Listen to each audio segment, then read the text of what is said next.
नमस्कार दोस्तों। RRB group D परीक्षा अब बिल्कुल नज़दीक है। ऐसे में हम लेकर आए हैं जनरल साइंस के 25 सबसे ज़्यादा रिपीट होने वाले प्रश्न की सीरीज, जो आपकी परीक्षा में गेम चेंजर साबित हो सकते हैं। तो वीडियो को अंत तक जरूर देखें और अपनी तैयारी को एक नई रफ्तार दें। तो चलिए हम लोग शुरू करते हैं। पहला सवाल यहाँ पे हमारा दिया हुआ है।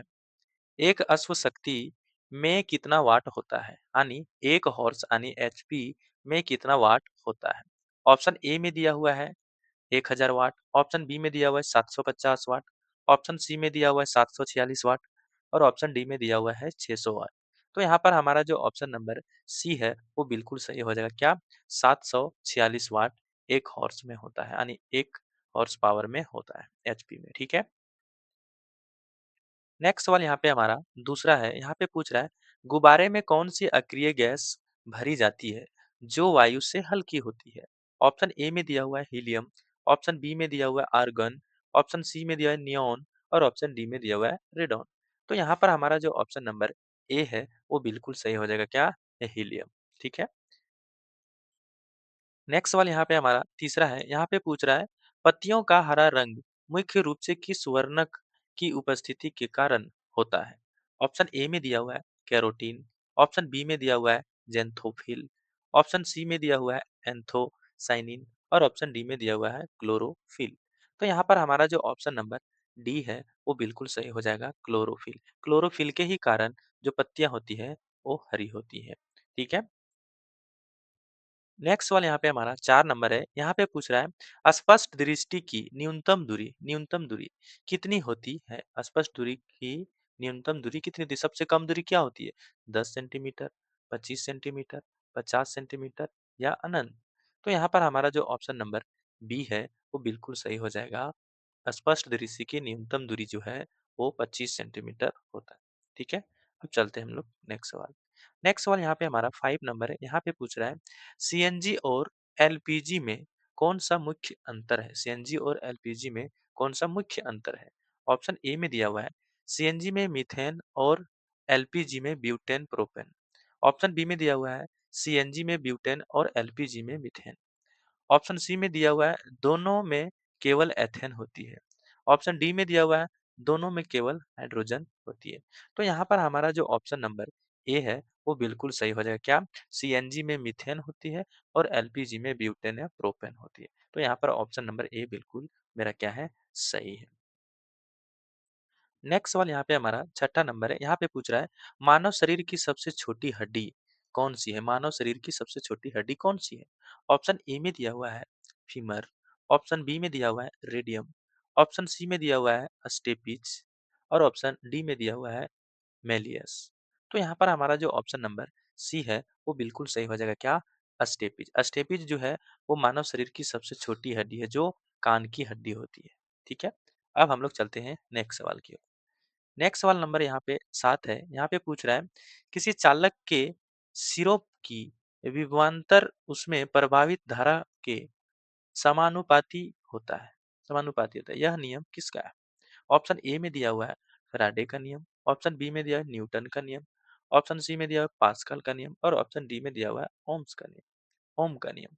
तो यहाँ पर हमारा जो ऑप्शन नंबर डी है वो बिल्कुल सही हो जाएगा। क्या? ओम का नियम। ओम क्या कहता है?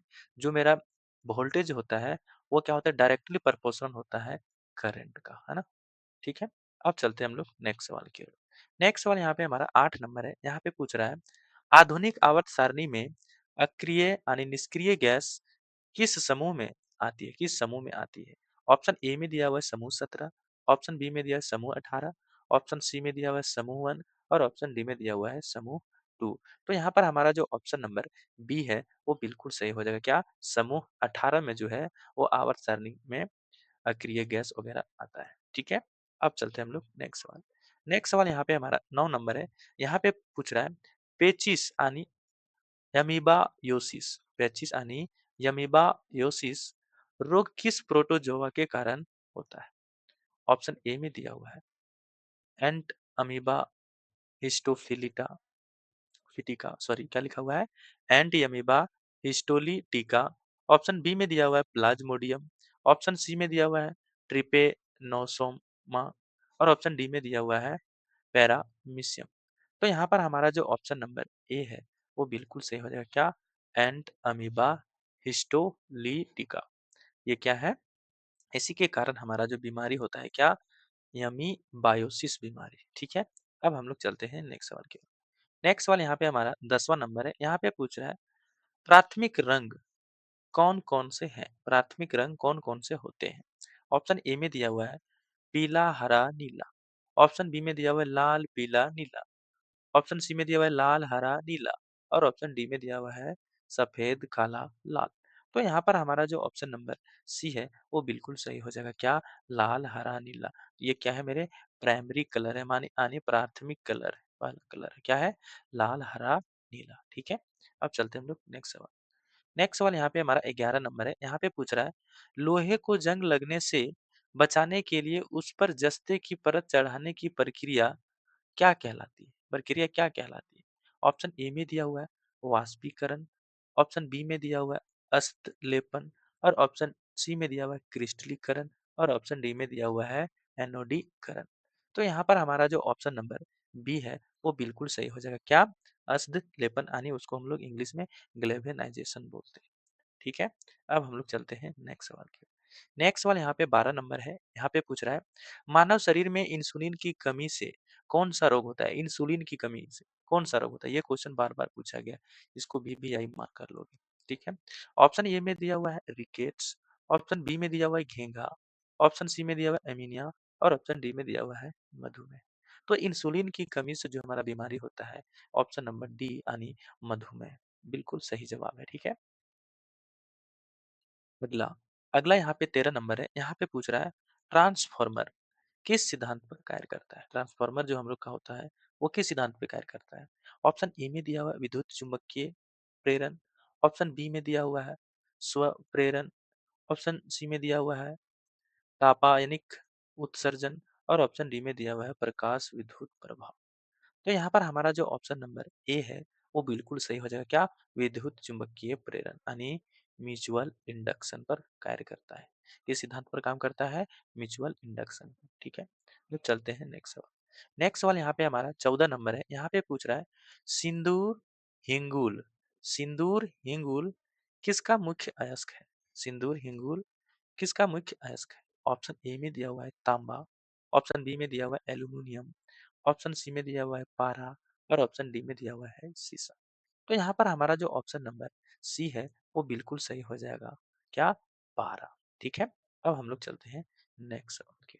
नेक्स्ट सवाल यहाँ पे हमारा 15 नंबर है। यहाँ पे पूछ रहा है विटामिन ए की कमी से कौन सा रोग होता है? विटामिन ए की कमी से कौन सा रोग होता है? ऑप्शन ए दिया हुआ है बेरी बेरी, ऑप्शन बी दिया हुआ है रतौंधी, ऑप्शन सी दिया हुआ है स्किर्वी और ऑप्शन डी दिया हुआ है रिकेट्स। तो यहाँ पर हमारा जो ऑप्शन नंबर बी है वो बिल्कुल सही हो जाएगा रतौंधी। विटामिन ए की कमी से हम लोग को रतौंधी की बीमारी होती है। अब बात करें हम लोग बेरी बेरी तो बेरी बेरी विटामिन बी की कमी से होता है। बात करें हम लोग स्कर्वी तो विटामिन सी की कमी से होता है और रिकेट्स जो होता है वो विटामिन डी की कमी से होता है। ये चारों पॉइंट आप लोग याद रखिएगा। एक क्वेश्चन इस विटामिन वाला से जरूर आएगा आपके एग्जाम में। ठीक है।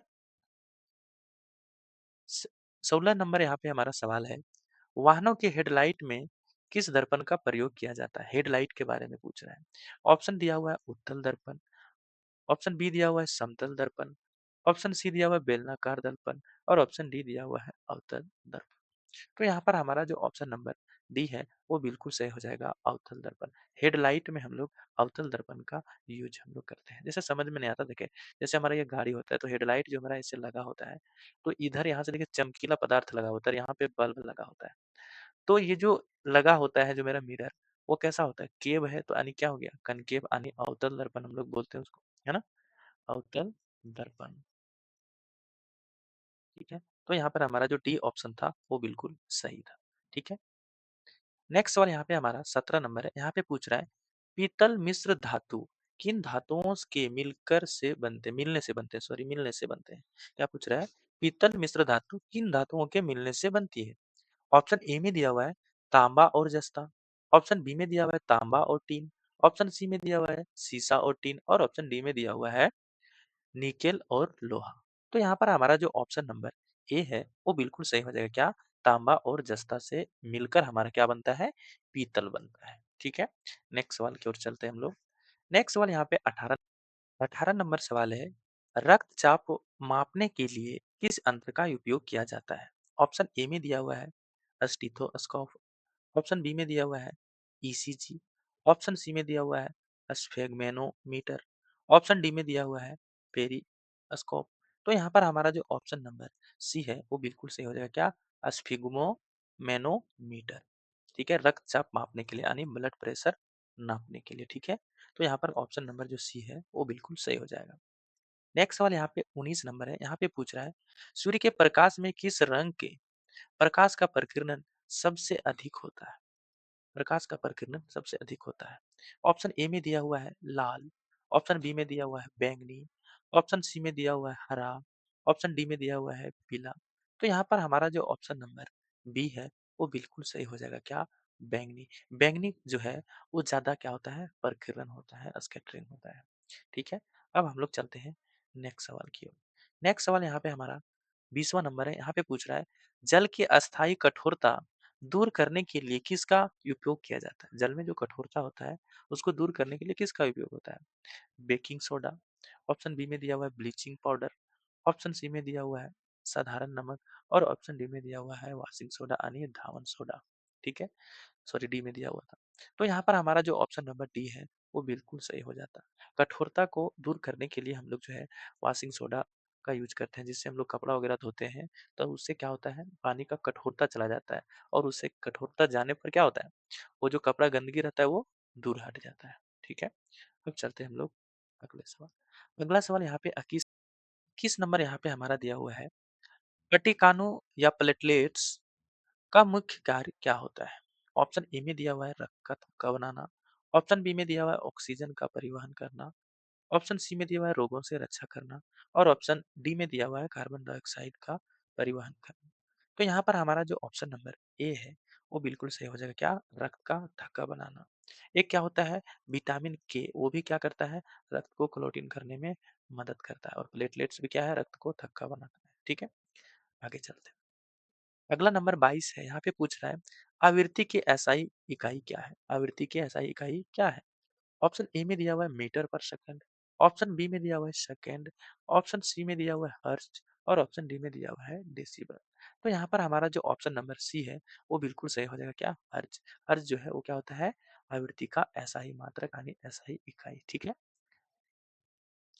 23 नंबर यहाँ पे हमारा सवाल है। यहाँ पे पूछ रहा है, भारी जल D2O का उपयोग परमाणु भट्ठी में किस रूप में किया जाता है? किस रूप में हम लोग D2 भारी जल को परमाणु भट्ठी में करते हैं? ऑप्शन ए में दिया हुआ है ईंधन के रूप में, ऑप्शन बी में दिया हुआ है मंदक के रूप में, ऑप्शन सी में दिया हुआ है नियंत्रक छड़ के रूप में और ऑप्शन डी में दिया हुआ है उत्प्रेरक के रूप में।